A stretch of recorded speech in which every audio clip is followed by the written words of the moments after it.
dispense with. Without objection. Thank you, Mr. President. I think we here in the Senate, so many of us have the privilege to occasionally host military fellows, congressional military fellows. And I would like to take just a minute here to recognize the great work of a former member of my staff now, Air Force Lieutenant Colonel Randy Luddington. She spent the last year working in my personal office as part of the U.S. Air Force Congressional Fellowship Program. And she just concluded that fellowship program just last week and has moved on to her next assignment. But I think it's important to be able to publicly express my appreciation for the work that she did over the last year, and really for her service to the nation overall. For 17 years now, Randy has served in the U.S. Air Force. She was first an enlisted financial technician before she earned her commission and worked her way up to the rank of lieutenant colonel.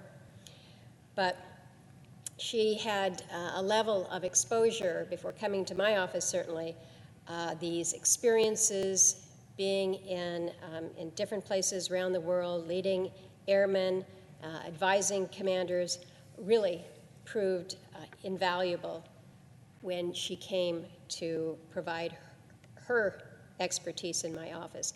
Not only has she spearheaded efforts legislatively, prepped me for the meetings and hearings, she really became a key member of our team, working with Alaskans, working with counterparts back here, but really serving them just as she would serve her own troops.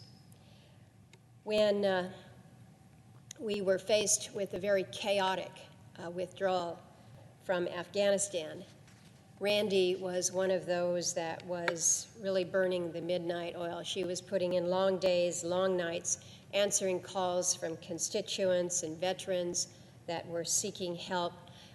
She was doing just that. She was there round the clock, sometimes just listening, offering words of support, other times just really helping to synchronize the efforts between people on the ground in Kabul, lining them up with departments, agencies here in Washington, doing everything that she could to try to help facilitate the needs of so many who were so desperate to get out. In the end, Randy was honored by an Alaska Native corporation, the Gold Belt Corporation. They had been engaged in an airlift, a significant airlift, and she was recognized by Gold Belt for her dedicated efforts assisting them throughout that whole ordeal. So it was nice to know that she had received not only the recognition and thanks from those here, fellows back in Alaska, but also the broader international recognition. So I take this moment to just express my thanks to Randy. It was a pleasure having her in my office. She has a fabulous family. It was a great pleasure to be able to get to meet her husband, Brad, an Air Force veteran himself. They've got three super great little kids, Charlie, Ryan, and Graham. But I wish Randy and her family nothing but the best as she moves forward with her military career.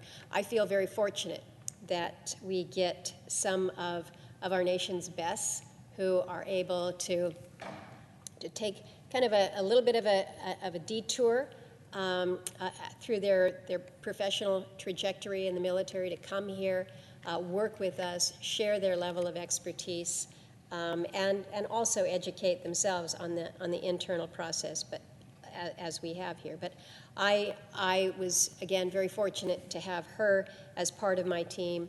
I think we should all be proud to know that it is leaders like her that comprise our military. So, again, thank you, Randy, for what you have done for our country and what you have done to help Alaskans. And with that, Mr. President, I yield the floor and suggest the absence of a quorum.